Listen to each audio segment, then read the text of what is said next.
This episode, we've got true ghost stories. Some spooky, others straight up horrifying. Just trust me, it's about to get eerie. If you're enjoying Avery After Dark, subscribe to this channel, give this video a like, and turn on post notifications so you never miss an episode. Now let's get to the spooky stuff. Our first story.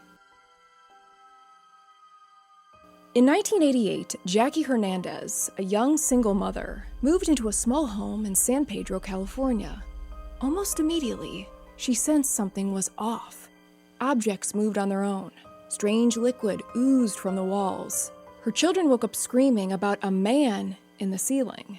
One night, a friend captured a video of a glowing orb flying across the attic. Another investigator was reportedly attacked by unseen hands while filming, up in the attic. Then came the glove. Jackie found a single old glove in the attic, dirty, worn. She believed it belonged to the spirit, maybe the former owner of the house. So she burned it in the fireplace. But when she checked the fire, the glove was still there.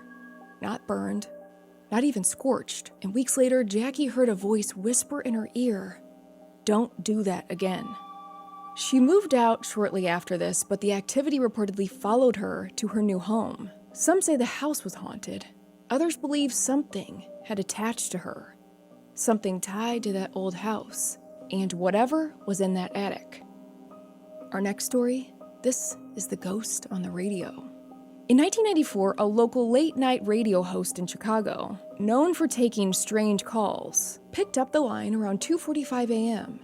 The caller sounded strange, distorted, mechanical, but human. He said his name was David, and that he was calling from the other side.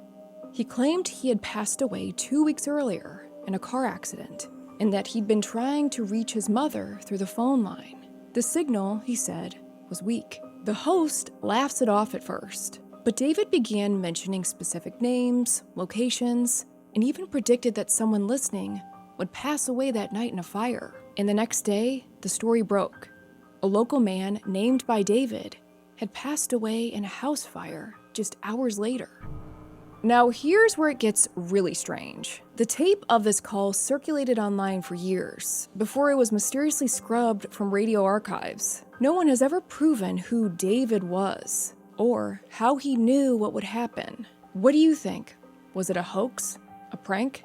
Or did someone really call from beyond? And have you ever gotten a spooky phone call? You thought that was scary? Wait until you hear our next story. This is the letter. In 1891, a man named James Burns receives a letter in the mail. It was from his sister, Mary, who had recently passed away after a long illness. The handwriting? Undeniably hers. The ink? Fresh. The date? Written 2 days after her funeral. Inside the letter, Mary warned James not to go on his planned trip to Boston. She said she had seen something and begged him to stay home. But he didn't listen. Days later, James boarded a train, only for it to derail in a tragic accident. Several passengers, including him, passed away. The post office investigated this letter. Where did it come from? And how did it predict this horrible accident? And they found the return address on the envelope didn't exist. Mary's old writing desk had been locked since she passed away. So did she write the letter before she passed away? Or did someone forge it?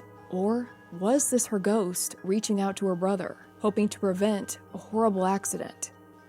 Our next story. This is the man in the movie theater. The Riverview movie theater was nearly empty that morning. Just a few early moviegoers trickling in for the first show. An usher doing his rounds noticed something strange. A man in an old brown coat, sitting in seat D14, staring straight ahead. This man didn't move or blink. The usher tried to talk to him, no response. And when he approached, the seat was empty. The man disappeared. Over the next few months, staff reported seeing the same man, always in the same seat, always silent.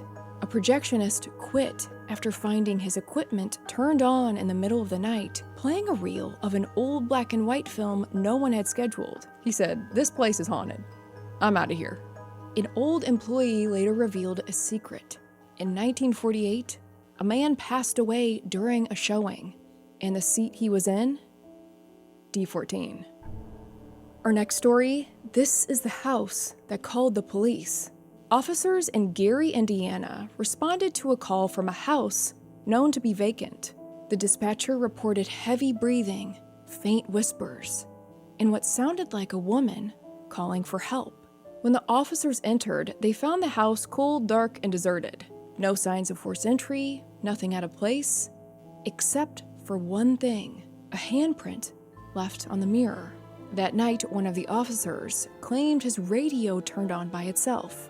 And when he got home, pictures began flying off the walls. Talk about bringing your work home with you. Later, it came out that the house had been the center of a well-known possession case, where the victim had allegedly walked backwards up a wall in front of hospital staff and social workers. The family had long since fled, but the house still makes calls, and something inside still wants help, or maybe company. Oh, that's creepy. Our next story, and it's a spooky one. This is the voicemail.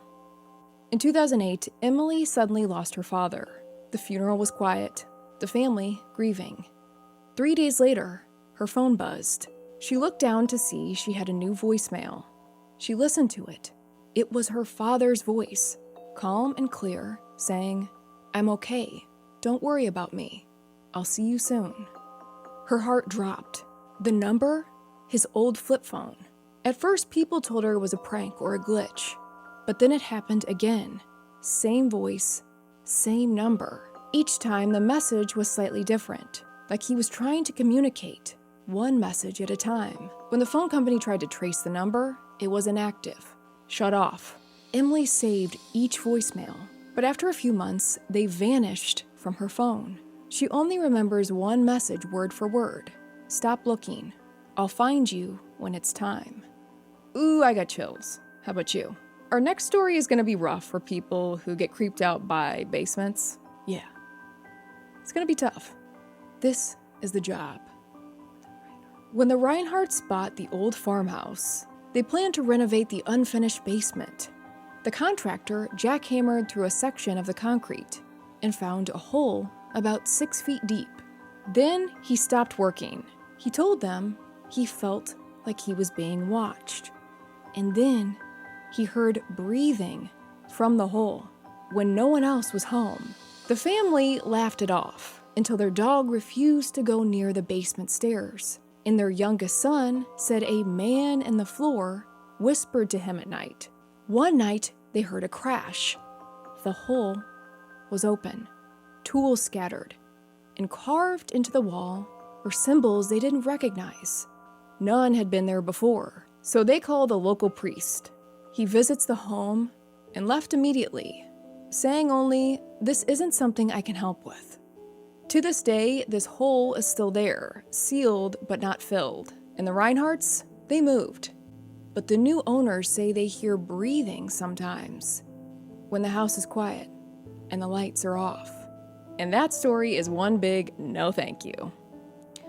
Bye-bye, farmhouse. It's been real. I'm not sticking around for some breathy man in a hole.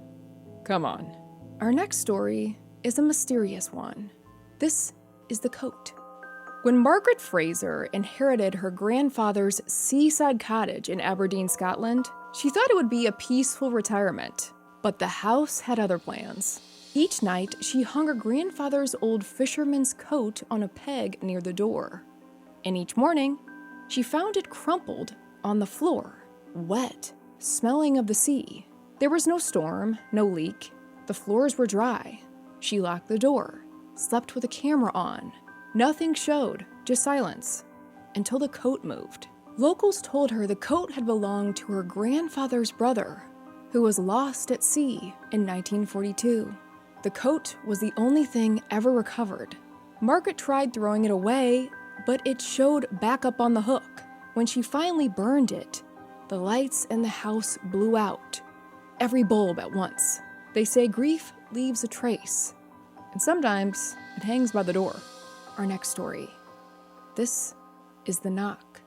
In 1999, two friends, Dave and Michael, were hiking deep in the Rockies when a blizzard separated them. Dave made it to a ranger station cabin. Michael never showed. 2 days passed. Rescuers searched the area. Still, no sign. That night, just after midnight, Dave heard someone knocking on his door. When he asked who it was, the voice answered, "It's me. Open up." It was Michael. Dave opened the door, but no one was there. Just fresh snow and a single trail of footprints that stopped 6 feet from the door. Michael was discovered the next day, near a cliff. He had passed away before the knock was heard. I gotta know which story spooked you the most. Let me know in the comments. Subscribe to this channel, give this video a like, and turn on post notifications so you never miss an episode. Next time, I've got so much more mystery coming your way. Until then, check out these videos. You could pick that one. Very eerie. Or you could pick that one. Very spooky. Both great options.